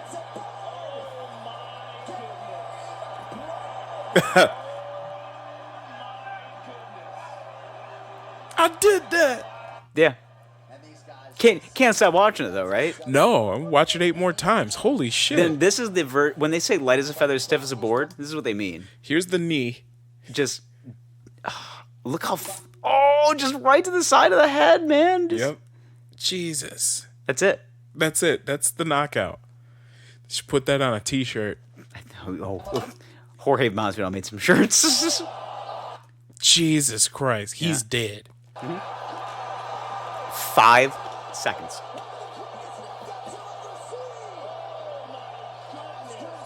Short work. Got paid. Yeah, he doesn't get paid by the hour. No. How much did he make for that? They do pretty good. Even like those mid-card fights on big UFC pay-per-views, they do fine. Okay. A lot of money coursing through the veins there. Yeah. But fucking like you never see a guy. I never seen a man just go night that fast before. No. just no. hard It knee to the just- side of Jesus the head. Christ. But that guy came out. He's like, "We're gonna wrestle," and he's just like, "I'm gonna kick Nope. you. I'm gonna kick you in the fucking head." Throw a knee right to your fucking head. Yeah. To your dome piece. I'm gonna knee you in. I'm gonna knee you into your 9th grade, like baseball tryout. Like that's. He's gonna wake up and he's just like, "Did I make the team?" It's just like, "No, Ben, you didn't make the team." It's just like, "Fuck, I got knocked out, huh?" I like to imagine you're going into this fight. You're going into the middle of the ring. This man is sprinting at you, knee right to the head, and next thing you remember is you're sitting in 9th grade English class with an erection. It's one of the most like I wonder if that's like a real thing. Random I kind of memories. want to look into this a little bit more, but like when you get knocked out cold, what is your brain's reaction to that? Like, does it bring you to like a horribly embarrassing moment in your adolescence? Mm-hmm. You know, say like that's what I liked. I mean, I want to know if there's like well, we shared our knockout stories on this podcast before. but I never really like I wasn't knocked out long enough to be like I No. was sitting in 9th grade English class with an erection. Well, like Well, everyone's staring into the back of the head of like that one girl that you wanted to yeah. fuck her face in when you were like 14 or whatever. You know what I'm talking about. Okay. All right. What? Like I was the only 14-year-old savage with these thoughts? You Come are on not. now. Fess up. Fess up. I mean, I wasn't. I don't think the thoughts were that vivid, but They were pretty. There were other thoughts. Thoughts are pretty vivid. If only Vanessa would wear less clothes. See. It's always like that. See, thoughts are pretty vivid. They're pretty. Yeah, well, I mean, come on, we had all that. We had new testosterone Yeah, going coursing through your veins. Our balls were dropping. We were just erupting with young testosterone. Erupting. Oh, so much anger. I'm just angry and I want to come. If I don't fuck something, I'm gonna kill somebody. Touch me. I just needed a hug. If I don't fuck something, I will kill someone. I will fuck the side of a building right now. We've shared this on this podcast before, but I'm about 90% sure that most men, if they don't get touched at like that pivotal moment in life, not even so much sexually, just a hug. Yeah. At that pivotal moment in life. Just tell me I'm doing good. Yeah, I think most men are at that age are about 2 hugs away from shooting up a school. Yeah. That's what I'm saying. Shooting up a school, stabbing someone with a knife, and then making a peanut butter sandwich with the knife. Just something along those lines. Just scooping the peanut butter out with a bloody knife and just like, this is the jelly. Yeah. There's a... that's true, though. Like, even I like a peanut butter sandwich. Especially with the guys with... the boys with daddy issues. Oh my who God. like just like daddy never loved me, and he's just like if I don't get an attaboy, I swear to God I'm loading a gun. Like it's just like it's true though. Like it's like dude, this kid is one slanderous comment away from killing all of us. Yeah. Please, somebody, God damn it, give him a fucking hug and a tap on the back and just say attaboy. That's all he needs. It goes a long way. Yeah. He's going to cry in the shower later because it meant so much to him. He can't cry in public because he's a man and men don't cry. He had a sick gym class where he won the flag football game. Okay. Sick gym, bro. He had a sick gym class where he literally saved his own life and the people around him. You know, he got a bunch of praise, and then he went into his guidance counselor's office, and it's like, dude, guess what? Your SAT scores are good enough where you can go to a 4-year college almost paid for. Almost paid for. And you're just like glowing, and you go home and you try to tell your mom. You got a scholarship that covers your first semester of books. That's the shit they don't tell you. Is like when I got a scholarship, I thought I was like, I'm getting my school paid for. And then I walked on the campus, they're like, this is going to pay for your books for half a year. It's like, what? What about the other half? Figure it out. Figure it out, son. Get a job. Figure it out. Get a job, asshole. Like that's pretty much, yeah. Yeah. Why don't you go work minimum wage at your local Target? Okay, sounds good. Yeah. How many hours will I get? Just enough to, I don't know, like not pay for the books. Figure it out, son. Figure it out. You're gonna have to probably suck dick for these books. There's a distinct possibility that the work study program does not offer dick sucking. I just yeah. No, mind you, you need to check your ego at the door. You're now working at the dining hall. Yeah. And also, spoiler alert about the dining hall: the water scalding hot, always, never cold. Well, of course, cleanliness. You ever worked? Did you ever work at a dining hall? No, I never. I worked at a dining hall for 1 semester, and I just think about COVID now. We used to wash the dishes were done in a dish trough. So like the dishes would come through the little window, and you just push them into like this what I would just consider basically a whitewater rafting dirty brown river of just dishes and silverware, and you push it and you just push it down the river, and then you put it in like what I could only describe as a kiln. It's so goddamn hot, this dishwasher. Gotta dry them. That if you put your hand in there, you will burn yourself to like a 3rd degree burn. Oh yeah. And I did it one day. Like I put my hand in, and the supervisor of the kitchen was like, slap my hand. He's like, "Don't do that. You're gonna kill yourself." And it's like, oh my God. Did you guys have the same level of fuckery going on in the dining hall that you do in like most other restaurants? I've told plenty of KFC stories. Yeah, I mean, like I remember distinctly one time I had a shift running dishes with like one of my like good friends, and it was lunch, so it wasn't too busy. Like dinner shifts are always more busy than lunch shifts. So there was one time where you can only stack so many dishes into the dishwasher at one time. Right. So we got smart and we're like, dude, we can probably get 10 stacks into that dishwasher, even though it blatantly says do not stack any more than 8 at a time. Yeah. So like, we'll put 10 in. What's the worst that's going to happen? Well, the dishwasher malfunctioned. Well, yeah. And it started spraying steam out everywhere. So they had to turn it off. And they're like, who the fuck put second loaded dishes in there? And now we're both pointing at each other. And they're just like, it was looking at him. You fucking Rick. Yeah, Jeff's a dick. And they're like, listen, we know you guys don't want to work here. That's basically they're like, we know you guys don't want to work here. But can you just do us a favor? Just like listen to the rules and like just try a little. Like that's basically what they said. Yeah. They're like, can you just try like enough? Well, even then, like so I'm sure in the dining hall at a university, you got your employees of the university. Yep. Not students, and then you have students. What's the ratio of students to actual employees? More students. There's more students. Yeah. So the actual employees are more like the warden, kind of. Yeah. Yeah. Like they're just there to make sure you They're guys the don't warden fuck of up. the prison we call the dining hall. Yeah. Like they're there to make sure you guys don't fuck up. There was bad. I had a couple of friends who like were 4-year dining hall like members. Like Employees. to the point where they got to the point where they were like shift managers. Okay. At the dining hall. And I'm just like, you proud of yourself? Yeah.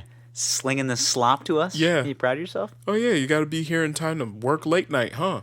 Awesome, man. Sounds fun. Enjoy it. Sounds fun. Yeah. Oh wow, you got the late night shift? I'm gonna go party like a fucking adult. Yeah. Like, Well, like a young adult with no responsibilities. young adult You're with the no working responsibilities. You know what I'm gonna do is I'm gonna go to a party and I'm gonna learn how to do stocks. And you're gonna sit here and you're gonna clean my chicken wings off these plates. Yeah. How you feel? You like that, Jeff? You Even like this then, shit? though, imagine working late night. You don't get out of there till probably about 2, 3 a.m. And not even that, but like I just think about people doing restaurant shifts nowadays, especially with COVID. Mm-hmm. I don't envy anybody. Like I have friends that are bartenders still, and they are still not doing well. Obviously, Yeah, not much shit going sucks. on, and they use that for like income for their children. And Jesus. you know, Listen, and let's just say Christmas is going to be a little light this year. Yeah, listen. Working in a restaurant during COVID has to be rough. I mean, especially, did you see that one restaurant nearby? They had 19 cases. I ate there. Oh, you did? Not during the 19 cases, Okay. but like But even then, I'm like, 19 cases at one restaurant, one small restaurant? it's like the entire That restaurant. has to be the whole staff. God. That's everybody. That's the part-time dishwasher, Greg. He's 17 years old. Greg was probably the one who brought it in, that little fucker. Yeah, Greg might have brought it in. Finger bang Katie under the stands at a high school football game. Brought in COVID. Thank you.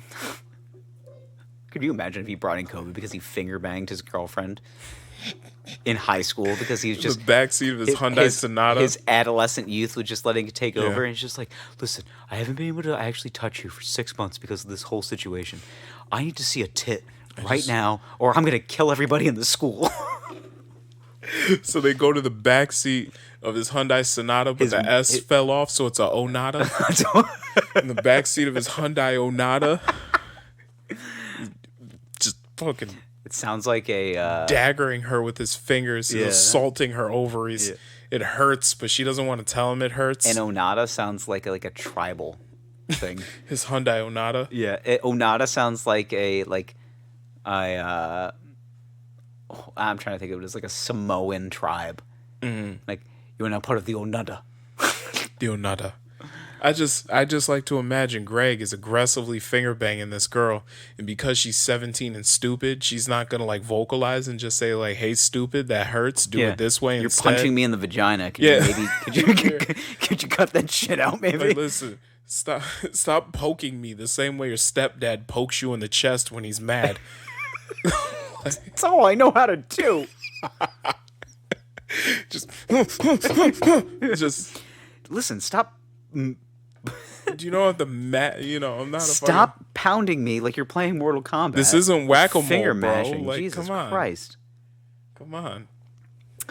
May your hammer be mighty. All right, so It's like those videos when someone sees quicksand and they just start stomping their feet down on it real fast so they don't slip in. no, dumbass. That's how you go in faster.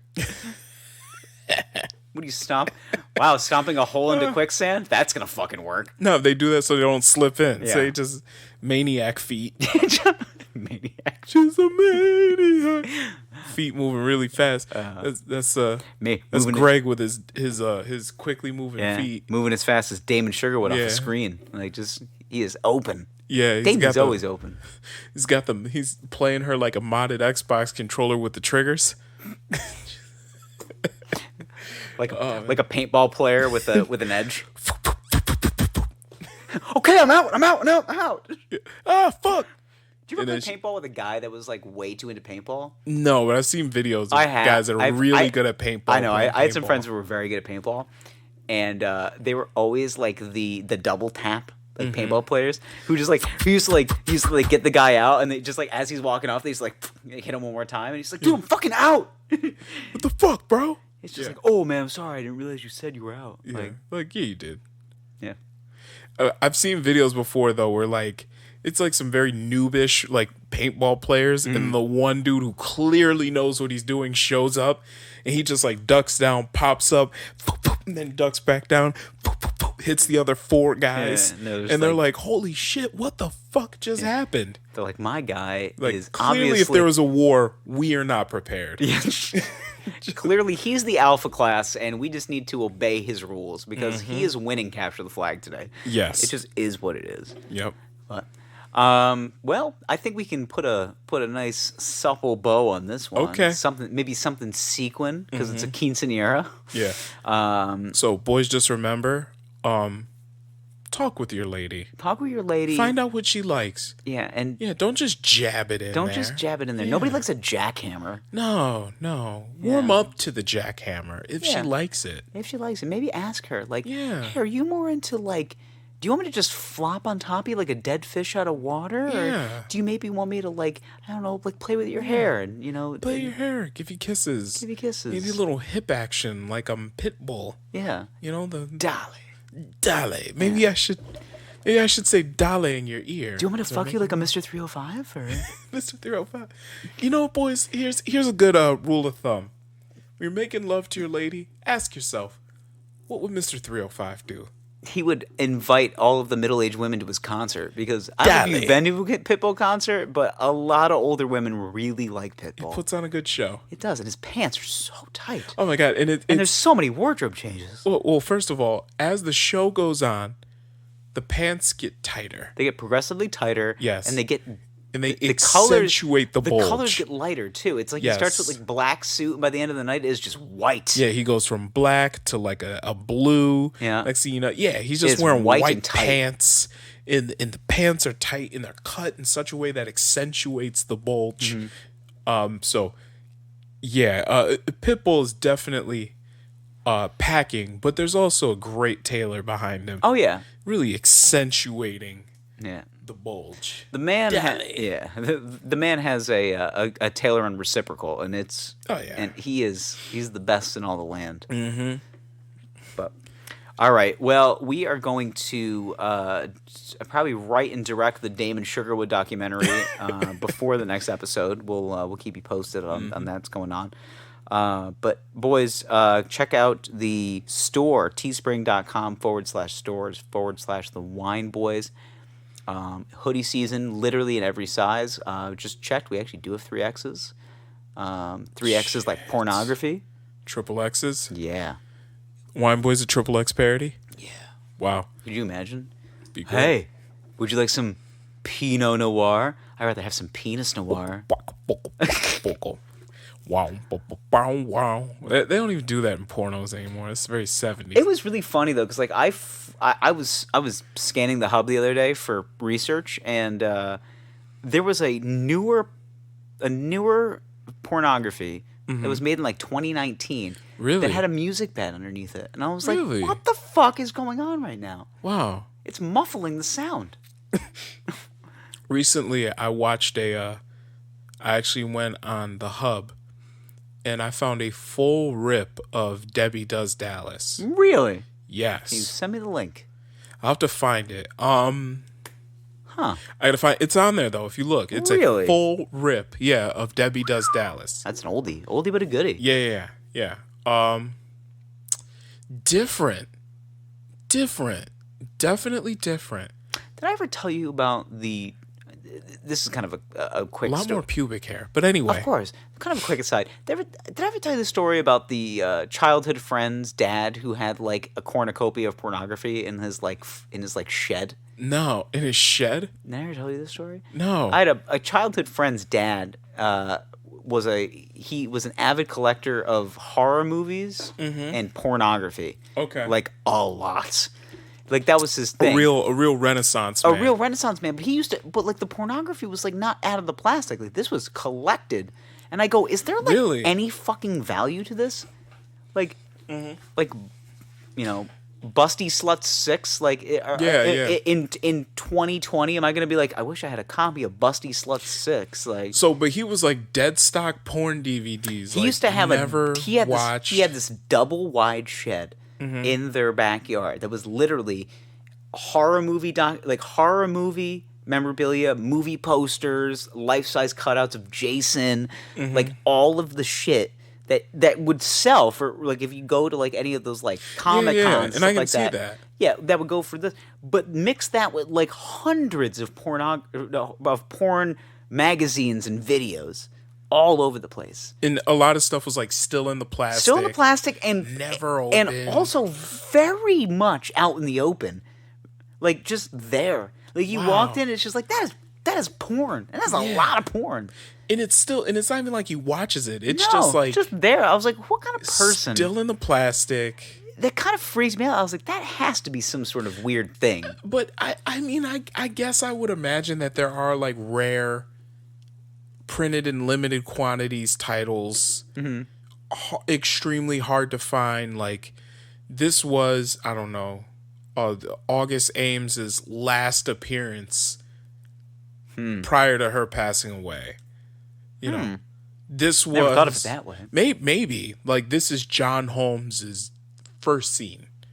You know, like here's a video recording. Like, you know, this is a rare copy of the one porno that Snoop Dogg did. Even though he wasn't actually fucking anybody, he's just rapping and like he's got dude in the background like fucking somebody. Like, no, I feel you. It just popped into my head because I was. It's a childhood. It's a childhood memory that I can only talk about in therapy so much. Yeah, but it's definitely different. Weird. It's a little weird to me. Well, I just imagine like, okay, my kid grows up, and it's like one of the neighborhood dads has a huge shed, cornucopia of pornography, full of like horror movie memorabilia and porn. I'm already like, man, this. Should we maybe get the neighborhood watch? Like, okay, first of all, being into horror movies and porn. Cool. Sounds like a dude move. It sounds like a guy move, really is. But then you're into collecting memorabilia for both, and you got a lot of it. I got questions. Yeah, like what's up with all the porn? yeah. I feel like I could hang out there, but like it'd be like fine. Yeah. But if like my kid and your kid are hanging out, like I'm. Like if the porn was playing on a loop in the corner, like it was like it was in like a novelty store. Well, it's kind of like Casey Neistat, like he always plays like The Godfather when he's working. He just has it on in the background, like it's on a loop on one TV. Yeah, imagine that, but it's like, you know, Alabama Jones and the Busty Crusade is on, like on a loop. Just good Cinemax After Dark feature. Of course, it was a jam. But imagine that. It's like, well, you know, the kid's in the room, so I can't get too hardcore. Like, what? Yeah. I need to see no penetration. That's what I'm looking for. Yeah, I just want... Looking for softcore pornography, if you got it. Yeah, I just want humping and titties bouncing. That's all I want. Could you imagine walking into a video store at that time? It's just like, hey, do you guys have any softcore pornography? It's just like, why don't you get Cinemax like a person? Like, what are you doing here? Like, well, no, we do the weird stuff. I kind of do want to walk through the beaded curtain with the red light, okay, and then you open your third eye. I do kind of want to go to a porno shop and ask for softcore. Like, There's not much around that would be a really funny bit, and I would love to do it. that would be hilarious. There's like a couple of them There's left. a couple of porn shops around our park. But even then, do they sell porn DVDs anymore? They do. They do? People still buy those? Yeah. Well, off air, we'll talk about a place. Okay. Yeah. But for now, Okay. cliffhanger, boys. We'll be back next week to talk about another just good bunch of stuff and things. Please review and like the podcast on Apple Music and Spotify and everywhere you get your podcasts. Honestly, it goes a long way. We got a couple more reviews, which was really, really nice. The czars of Apple really like that. They want to know what the hell's going on the internet. And that's how they know that you appreciate us and we appreciate you, the boys, every week for the Wine Boys podcast. We'll talk to you very soon, and hopefully we'll have a little bit more time to grasp not only our nuts but our new president of the United States of America. We understand his policies. We'll see if Kamala. Is it Kamala? Kamala Harris. Yeah. We'll see if anybody's in jail by the time next week rolls around, and we'll talk to you. Bye. Love you. Bye. I love you.